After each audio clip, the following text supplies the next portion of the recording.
Ladies and gentlemen, from the DC area, I have Avenue Trey. What up, man? Shit, what's going on, brother? I'm doing How good, you man. doing? I'm good, man. How you holding up over there? Oh yeah, man, we good, man. Just having a casual day with the homies. Riding around, Cool. shopping. You know, Tell everybody I said what's up, man.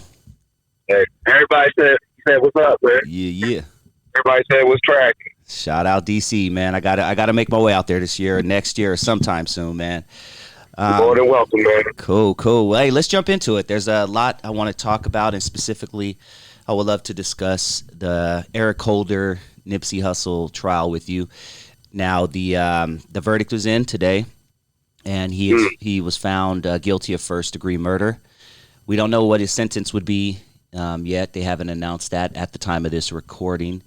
I mean, it could be life in prison. It could be the crazy house. I mean, who knows where they're going to go with it. Oh, wow. Yeah. So I've been following it pretty closely, man. But what are your, looking back now in hindsight, what are your general thoughts on the whole situation that went down? Well, I mean, just looking at it from the outside, looking in, you know what I'm saying? My heart goes out to Nipsey's family. Rest in peace, neighborhood Nip, Keyway Christ. You know what I mean? I'm rolling. And the other thing is, I kind of just, when I see certain things like that, I don't understand what one individual would do to fuck up the whole team from each. And it's selfish. I don't agree with it. I don't even know why there weren't certain special precautions taken in place when he was a high guarded figure. And if he's trying to make some shit shake for, his hood or whatever, that's cool. Two thumbs up.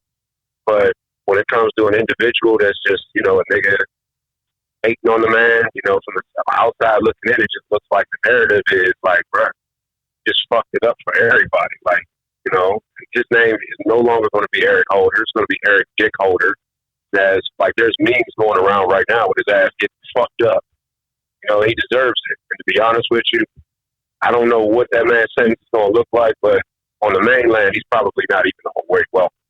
And eventually, he's going to be in PC. He's not going to survive general population. And they're going to have a field day with his ass. And as far as how everything is, like, I don't necessarily know. Like, we've had several different transcripts that have been out there on the internet for people to read, And for me, it just feels like, some hating ass shit. I can't really I can't get no more thorough than that, man. Yeah. And before we go on, I got to give a shout out to Alex Alonso on Street TV because he's been covering this thing from day one, and he has some great videos out there. So if anybody wants to follow the trial to get a little more in depth, I encourage you to go to Street TV on YouTube, and you'll find all the stuff right there. But you were about to say something. I'm just like, for me, I just feel like if we all homies and we all know this guy is a star, our business should be to protect him at all times because he's trying to do something right for us, not just for himself, So I would think that for this to be somebody that you call a brother, and we all from the same hood, correct? If I was from 6-0, I would just feel like, damn, dude, what are you doing?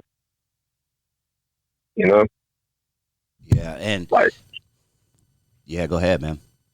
Like, it's just I've never, I was taught that if you see one dude get on, this man is going to do right, and he's going to help put the others on so that he can put everybody in a situation where everybody can eat, right? It just so happens that, hey, that star player of the team has the limelight, let him do his thing. You feel me? But when you got somebody on the side that, feels otherwise to you, no matter, just looking back at it, when he got, shot the first 3 times, then he came back and then he shot him 3 more times, then he kicked him. It's almost like in his energy, he was been waiting for that for a minute. He had that hatred. That hatred didn't just, grow overnight, He been felt some kind of way about it. I think his old hood name is what? Shitty Cuzz? Shitty Cuzz. They call him? Yeah. I feel like, situation like that, I mean, I can't speak on behalf of Big U or nothing like that, but I can imagine from several interviews that has been documented, and the word on the street is that Nipsey was like a son to Big U, Yep. I would feel like, everybody grieves different. You've seen how Pac-Man the Gunman felt. He backed up from a lot of people after that, you Yeah, I'm know. not familiar. I know the name, of course, obviously, but I'm not sure. I don't know how he dealt with the whole situation. Well, Pac-Man the Gunman, he's one of the members on All Money In. Yep. You know, he's one of the, another 60s. You know what I'm saying? Another member, highly respected figure amongst the community. Very reputable, you know. Okay. Shout out to his homies, you know what I'm saying? And you said he just fell back. I mean, and he's been making music, bro. Like when Nip first died, in the song, he was like, I can't believe y'all let him kill Nip. Mm. You feel me? Like he wouldn't say a name, but, when he said say, it feels like, damn. And just looking back at the video footage, when it first happened, it was like, damn. Breadwinner, we supposed to be protecting him from any threats, but from the way the footage looked, it looked like, oh, this guy is no threat, so that's why security measures weren't set in place for him. Because, the hood is notoriously known for, like, killing rats. You feel me? Mm-hmm. So another thing is, you got to look at stuff like, okay, well, if Eric Holder, which Shitty, a.k.a. Shitty Cuz, you know what I'm saying, is a rat, he wouldn't have been nowhere near to have that level of access to Nip like he did. Especially if you got homies out patrolling around, they're not going to let him get that close. So it might be something that is missing from that whole equation. Like I said, it's just my view from outside looking at it. But there definitely could be like other narratives being like portrayed. Mm. Let me ask you, yeah, the word snitch has been, thrown around a lot during this trial. Some say that, there's still, even watching the whole trial, it wasn't concrete if Nip was calling him a snitch, if he was calling Nip a snitch, or whatever the case was. That hasn't been concrete, other than what we watch on YouTube videos from certain people who are there. But how, and take yourself back. I know you're an older cat, and I say that respectfully, and you're living a different life now. But back when you were, doing your thing in the street, was it really that serious when someone called you a snitch? Like if someone walked up to you and called you a snitch, would it be that serious? I mean, yeah, it would be that serious because, but the thing is, you can't be a snitch and get mad that somebody reminds you that you're a snitch and calls you out on it. It's like, oh, you tough now, but you wasn't tough when they threw the book at your ass and you fucking ratted on the home. Right. Feel me? So it's like when somebody comes up to you and reminds you who you are to them, you can't, like, Nip was just being Nip, that's the streets. That's the protocol, Like, how would you feel if you had to, like, if you found out somebody, like, was a snitch or a pedophile or a nigga that got caught up with trannies or something like that, you would look at this dude completely different from how you view it. Like, his whole gang career is thrown out the window, Those are, like, serious violations. Even turning down a fade is a violation, serious. Yeah. Misrepresentation of the set makes the suit of armor look weak. So you got to separate yourself from individuals that, that have no morals or nothing that they stand for. Mm. Like, you are the company that you keep. And if you hang around garbage long enough, you will start to stink too. So you got to be around like-minded people that have the same type of energy. They share the same mindset as you. So that's why it's like, it's a big deal. Like when somebody looks at you, like if, like if I knew, like, what I'm saying? Say if R. Kelly came up to like, the store or whatever, and he tried to like buy something and he's your homie or the guy that he used to be your homie, but you actually got, a whole like supporting case of like evidence that says, dude, you've been sleeping with little girls. I don't want to shake your hand, bro.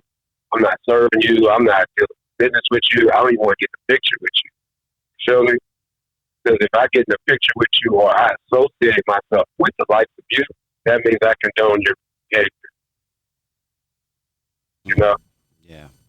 So I think that's like, what Nip was, what I'm saying, like trying to tell Shitty Cuz, like, hey, bro, I don't know what he said word for word, but if you got, snitch on your jacket and he's telling you, hey, bro, like, got to clear that up, man. Like, what's going on with that situation? You know, if he would have told, like, certain people, everybody's going to handle stuff different. Like, if you see a person come home from prison after they were facing a 45-year bid and then they just magically came home in 15 years, the first reaction is people will be like, welcome. People are happy and overwhelmed to see you. They missed you or whatever. But when you see something on that black and white transcripts, and then you have you don't want to make a scene of them, but you'll come walk to them to the side and have a one-on-one conversation and be like, hey, is it true that you did such and such and so and so? You feel me? Yeah. When someone talks to that, it's because they want clarification instead of going off of like hearsay, he say, she say. What does the paper say? What does the camera say? What does that evidence say? People look at that. Yeah. You can't just, erase that and be like, oh, that's my family member. I'm like, hey, bro, there's no cuts, there's no cuts. Like, this ain't no damn insurance claim. This isn't, oh, I'm fighting a legal custody battle for my kid. This isn't me defending my household after, getting into a shootout with 3 or 4 individuals and claiming home invasion. This ain't that, bro. This is a nigga who used to be a part of the suit of armor that violated other homies under the same code and told. And you got mad because your girl had a fan mode, went into fan mode or whatever the case may be, wrapped your arms around him because he's a superstar. You felt some kind of way about that. So now let's look at 3 things that could piss a person off. You've been called a rat and you've been ousted because the cutoff game is real. Nobody really interacts with you no more, so the love is no longer there, and it's very different for you mentally. Then he reminded people about this in front of OG standing out there. Now you look bad. Then plus your girl is one more person that you look bad into. You know what I'm saying? We live in a society where a world can hate you, but if you got that backbone, that strong, solid woman right next to you, you don't really give a fuck. But when she sees that shit before her eyes and what people say about you, she'll look at you different eventually too. And then the icing on the cake is you hypnotized by the hatred when she wrapped her arms around you. Turn into a smooth groupie in front of you. Hugged her. Yep. You know what I'm saying? Like, this ain't no shitty ass fucking side hug like you give at church. No, this is full embracement. Like, this bitch wrapped her fucking arms around that nigga, like holding on for dear life type shit. You know what I'm saying? Like, so when you look at that, you get back in your vehicle, you got to deal with that shit. Yep. Like, you know what I'm saying? And I don't know, like I said, word for word, but it feels along the lines of those narratives. And I don't know that woman from a can of paint, but she looks like she looks like the type that, might incite something. You know what I mean? Like, oh, you gonna let him talk to you like that? And even though you may not be in the presence of him, you went back and you felt some kind of way about it. And then at the last minute, you put a little, a contingency plan to go take him out. And then you got homies over there trying to flip the narrative of like, oh, why was Cuz trying to work with the LAPD and teach them how to interact with blacks and, show them that, you don't got to have, law enforcement doesn't have to be hostility or have any hostility for gang members, especially if you just, you know what I'm saying, smoking weed on your front porch, drinking liquor, you're not bothering nobody,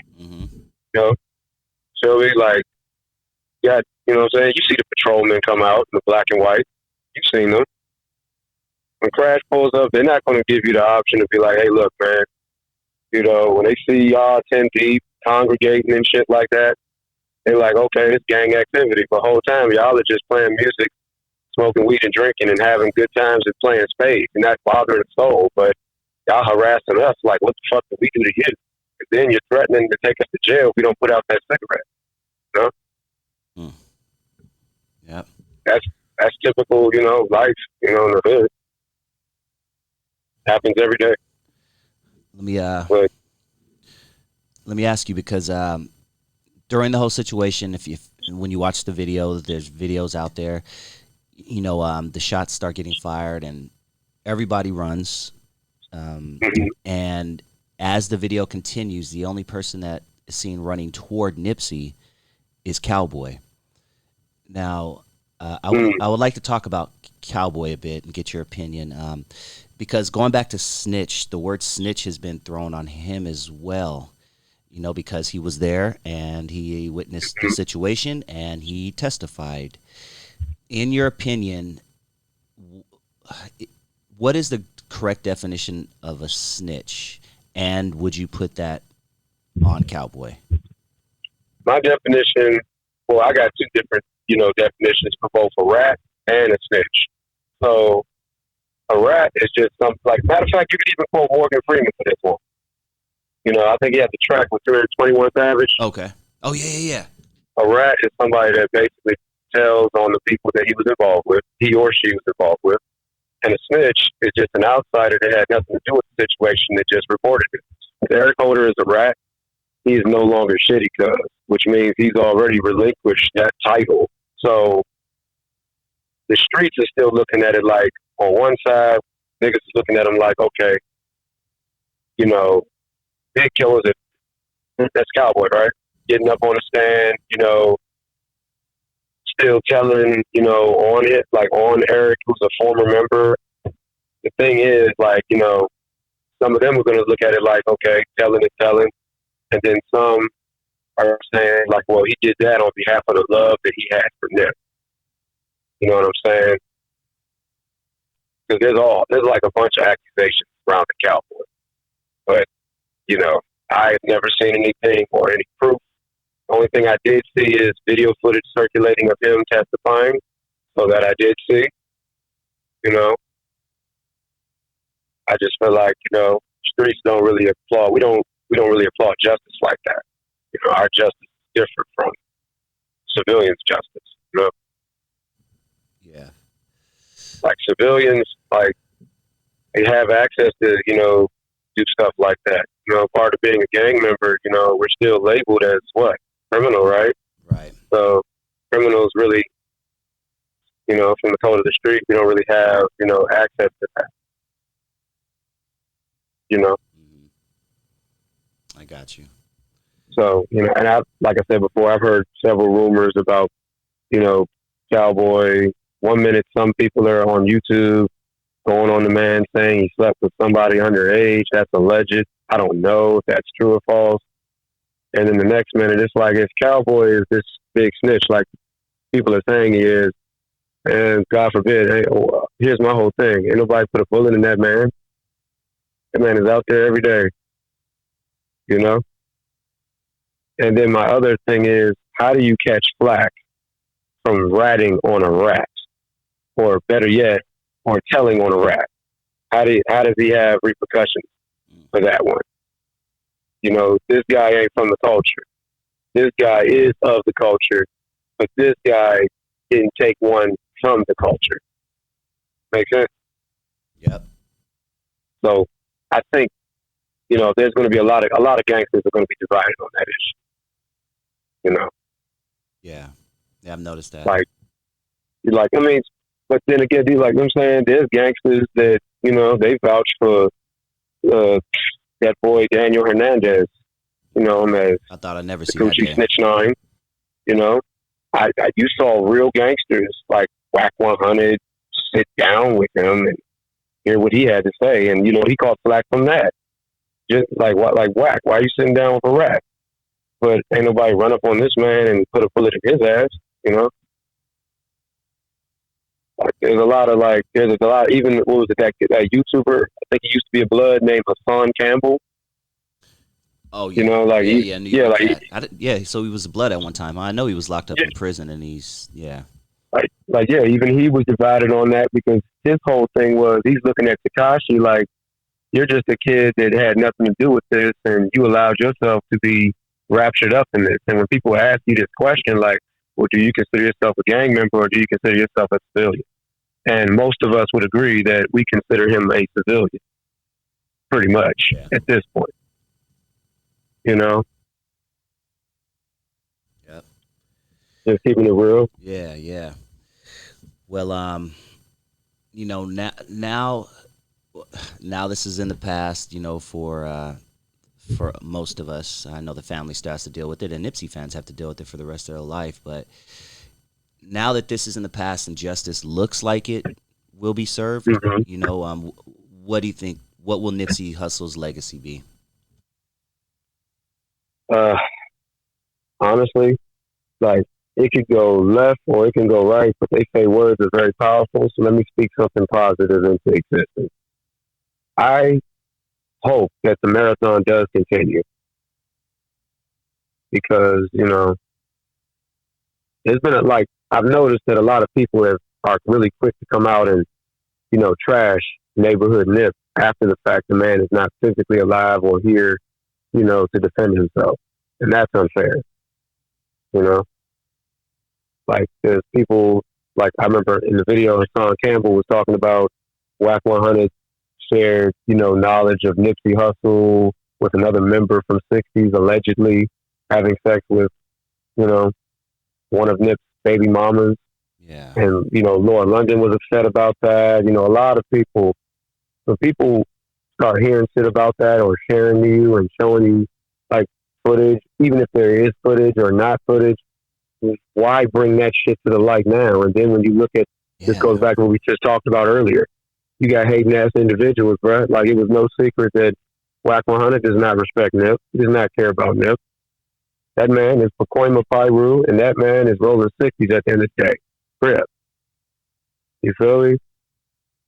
Mm. It's not his job to help the seaside look good. Just keep that in mind. And I'm not saying he speaks for all the Pyrus or anyone that's, a member of the Bloods. He doesn't do that. That's just how he personally felt. He personally had something against Nip, you know.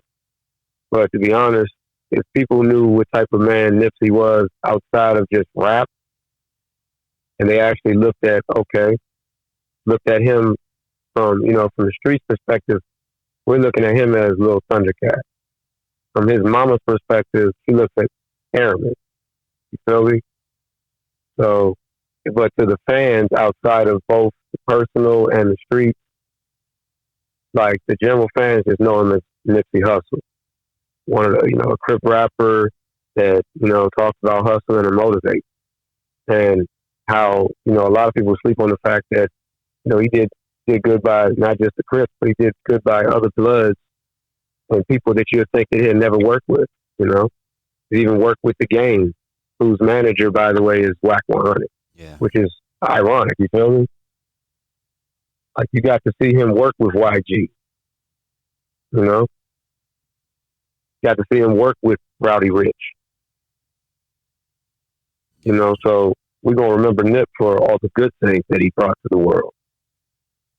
If I'm going to speak on the dead, I'm going to say something positive.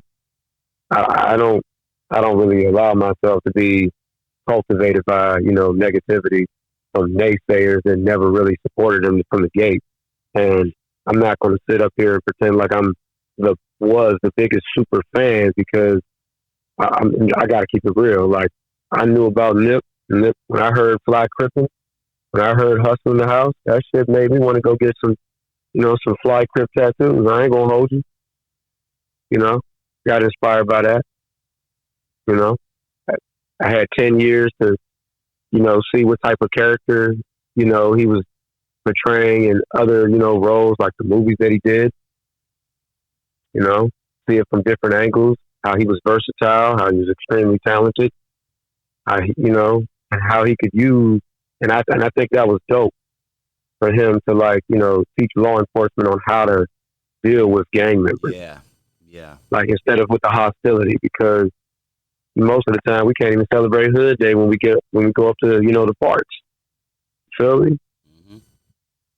Mm-hmm. So seeing that aspect of that a man that represents undefeated, a man who represents you know, the marathon and how it's it's a continuous, how it continues. Like, I think that's something that we could all look forward to. And to my knowledge and to my understanding, I think they're trying to reopen the marathon, but at another location, like downtown LA. You know, Yeah. I feel like if they treat the marathon store like they do the sloss and swap meet with armed security, I think, and around the clock, surveillance and, shifts and everything, I think it'd be a safe place for people to go shop. I think it'd be a good, LA experience for those from there and those that ain't from there, Yeah. But I don't think the marathon is over, not by a long shot. I think the marathon continues. Man, let's keep it going. Let's keep his name on a positive, and you will never hear a negative word about Nipsey Hussle on my program. Everything about that dude, I respect, from a business standpoint. I'm not talking about what he did before. I don't give a fuck what he did before. Everything he did in that short period of time, the positive, I would say outweighs whatever negative shit he did in the past. You know what I mean? I mean, yeah. I mean, look at it this way: from a biblical standpoint, I mean, shit. They talked about Jesus. Yeah. So I mean, and then they did a lot. I mean, people talked a lot of shit about a lot of prominent figures that came up. Like, look at Tupac, bro. You know what I'm saying? When Pac was alive, they had like 10 different personalities that they could try to like label him. Yeah. But it was only one person that could define Tupac, and that was Tupac. And then when he died, he left us a big body of work, you know what I'm saying? And to this day, there's a lot of people that we still love him. We still, matter of fact, his case has been ongoing for the last 30 years. Yep. So look at that, that it was like nothing that people can say about Tupac is going to make niggas just put down the CDs or stop listening to him. Yeah. Like, I don't care what people say about Neighborhood Nip. Like, my question is, why is all the negative shit here when somebody is no longer here, Anything, that to me is extra bitch more than anything. And I can't, I don't condone that. Like, how you gonna say, fuck this man, and, all this, that, and third, and you didn't do that when he was physically alive, bro. You waited till after this man died. And what to go kills public on social media and trashing him. What bothers me about it is a lot of these guys doing this, they're in their 30s, 40s, 50s. Like, I would kind of expect this from some little punk 21-year-old. You know what I mean? But when I hear certain people say stuff, I'm like, dog, you are 48 years old. Why are you even talking about Nipsey like that? Mm-hmm. I mean, but you gotta look at that. You gotta look at that, not to defend him, but look at his personality. This guy probably did all the things that he thought that could get him the same, recognition, but he probably never went nowhere. So when he actually sees a person of a familiar face, like from his own backyard, actually make it before he did, he's gonna feel sour and salty. But that happens to everybody, Yeah. Like, when you really strip it away at its core, a lot of people that are in their 40s talking shit about Nip, you know what I'm saying, hating on Nip, a lot of them had the same opportunities but didn't apply themselves. And those that didn't, they didn't even try to attempt to make a way for themselves. And you got to remember, too, some people that are hating on them, there are Crips that hate other Crips. You know what I'm saying? There's Bloods that hate Crips. There's essays that hate Crips. Shit, fucking LAPD hates Crips. Yeah. Hatred is going to come. Yeah, that's the truth. Sometimes, and your reputation could precede you. Like, you may have never had a full conversation with any of these weirdos a day in your life, but the fact of they running around with your name in their mouth, and you must be doing something right, Yeah. And I know, just like we're talking about Tupac in 2022, even though he died 27 years ago or whatever it has been, I feel like we'll be talking about Nipsey in 25, 27, 30 years. Oh, trust me. Trust me. I Yeah. definitely believe it. Like, I mean, he has a body of work, and his legacy will continue. Yeah. Definitely on my program. Man, dog, I appreciate this conversation, man. I just wanted to touch base with you on Nipsey. I knew you were going to drop some jewels, and you never seem to disappoint. Do you have anything you want to promote? You want to give any shout outs, man? The floor is yours, dude. I want to promote a special shout out to, Wizzy Snow, 301 Tone, you know, all the whole Snow Gang camp, and, CC Bugs, you know, all of them, man, follow them, you know, and just remember one thing, part of what makes everybody original is the avenue in life we chose to follow. And once more, shout out to King Mine Entertainment, you know, and Man, may the marathon continues. And hit that like button, hit that share button, hit that subscribe button for Dusty Vision TV. my It's Avenue dog. Trey and my program times 3, and I'm out. My dog. I'll talk to you soon, all right? Much love, Peace, man. cuz. Be safe, dog. Peace, bro.